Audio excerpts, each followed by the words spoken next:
La Charte nationale pour la paix et la réconciliation nationale est une initiative présidentielle qui vise à restaurer la paix, renforcer la sécurité, consolider la cohésion sociale et bâtir un vivre ensemble solide à travers la réconciliation nationale. Elle s'appuie sur les principes démocratiques, l'état des droits, la justice sociale, l'égalité des citoyens et la bonne gouvernance.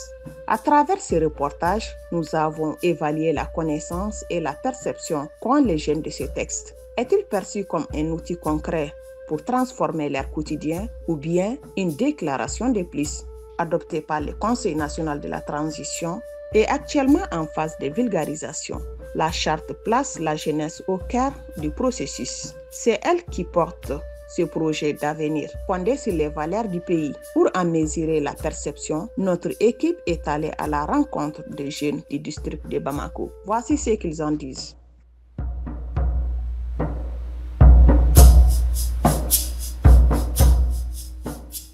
Souleymane Sissoko, un jeune diplômé sans emploi. Sceptique, il estime que la charte semble relever davantage d'un texte théorique qu'un instrument capable d'impacter réellement son quotidien. La charte, j'en ai déjà entendu parler à la radio et à la télévision. Il parle de pardon, de vivre ensemble, de cohésion nationale et de paix. Tout ça est beau sur papier. Mais moi, ce qui m'inquiète et me préoccupe, c'est de trouver un emploi qui puisse me permettre de vivre dignement. Est-ce que cette charte va m'aider à avoir un travail? C'est ça la vraie paix pour moi. À l'inverse, Abdoulaye Daou, un autre jeune installé en commune 1 du district de Bamako, insiste sur l'importance des valeurs que défend la charte, notamment le respect dû aux aînés. Pour lui, ce rappel est essentiel dans une société qui cherche à renouer avec ses fondements. Dans les transports en commun et sur les places publiques, on constate que les jeunes n'ont plus de respect pour les aînés. Et donc, si on appliquait vraiment les valeurs sur le respect des aînés et la dignité dans les rues, à l'école, ça changerait beaucoup de choses. C'est pourquoi j'invite les autorités à expliquer largement le contenu de la charte à travers, bien entendu, des exemples concrets. Mais la désillusion reste forte chez d'autres. C'est le cas d'Aminata, une jeune diplômée en chômage qui déplore la répétition de promesses politiques. Selon elle, les promesses de changement ne se traduisent jamais par les résultats concrets. La charte ne fait pas exception à ses yeux. Moi, je ne crois pas une seconde à cette charte. On nous promet un nouveau document avec de belles phrases sur le pardon, le travail et la patrie. Mais on a déjà vu ça. Après chaque crise, on fait des assises, on écrit des chartes, on promet le changement et rien ne change. Il parle de lutte contre la corruption et l'impunité. Mais est-ce que les vrais coupables iront en prison?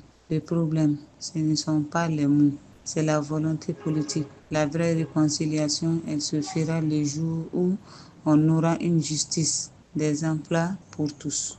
Enfin, Chaka Traoré met en avant une dimension culturelle. Pour lui, l'importance donnée par la charte à la parenté à plaisanterie est une force, car elle constitue un ciment social capable d'apaiser les tensions et de renforcer la cohésion nationale. La charte parle de parenté à plaisanterie. À mon avis, cette partie est très importante et constitue la force des Maliens. Ça désamorce les tensions par le rire et la dérision, empêchant ainsi les différends de dégénérer en violence. La parenté à plaisanterie renforce la cohésion sociale et le vivre ensemble en créant des liens obligatoires de respect et d'entraide entre les différentes communautés ethniques.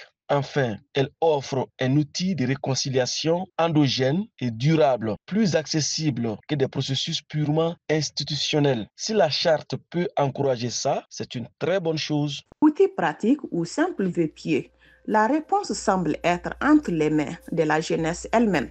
Si la charte est effectivement vulgarisée et accompagnée d'actions concrètes en matière d'éducation, d'emploi et de justice, elle pourrait quitter les étagères des ministères et s'enraciner durablement dans le quotidien des Maliens.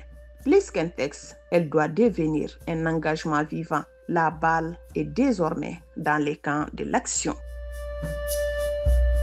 Ce reportage est produit avec le soutien de journalistes pour les droits humains JDH Mali.